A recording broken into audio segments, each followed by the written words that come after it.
ఇప్పుడు బయట నుంచి గ్లూకోజ్ ఇవ్వట్లేదు కాబట్టి మనం మెటబాలిజం మార్చారు అనే దానికి హాఫ్ కరెక్ట్ హాఫ్ రాంగ్ అంటాను.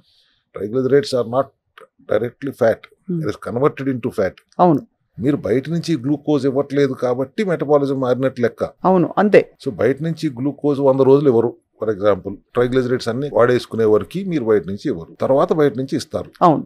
సో మళ్ళీ వస్తుంది. టెంపరీగా తగ్గింది మీ HbA1c, 5.6కి తీసుకొచ్చి పెట్టేశాం, 100 రోజులు ఫ్యాట్ని మెటబాలిజం మార్చేసాం, ఫ్యాట్ మెటబాలిజంలోకి వచ్చేసాం అని అనుకుంటాం మనం. నేను కూడా అది కొంతకాలం నిజమని నమ్మాను, ఆ మెకానిజమే కరెక్ట్ అనుకున్నాం. మళ్ళీ ఎందుకు వస్తుంది అని ఆలోచించినప్పుడు దిస్ మెకానిజం ఇస్ టెంపరీ. అంతే.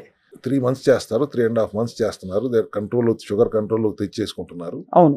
అండ్ దెన్ మళ్ళీ గ్లూకోజ్ తింటున్నారు, మళ్ళీ తెచ్చుకుంటున్నారు. కాంప్లెక్స్ కార్బ్స్ తింటే అది కన్వర్ట్ అవ్వడంలో కొంచెం టైం తీసుకుంటుంది కాబట్టి ఇంకొంచెం బెటర్ సోర్స్ అంటారు.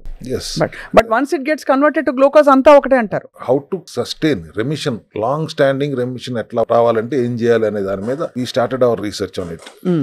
గ్లూకోజ్ టోటల్గా ఆపేసినందువలన టెంపరీగా తగ్గుతుంది. అసలు గ్లూకోజ్ టోటల్గా ఆపకుండా మీరు అన్న కాంప్లెక్స్ కార్బ్స్తో కంటిన్యూ చేస్తే, టాబ్లెట్లు ఇవ్వకుండా మెట్ఫార్మిన్లు ఇస్తారు జనరల్గా అలోపతిలో.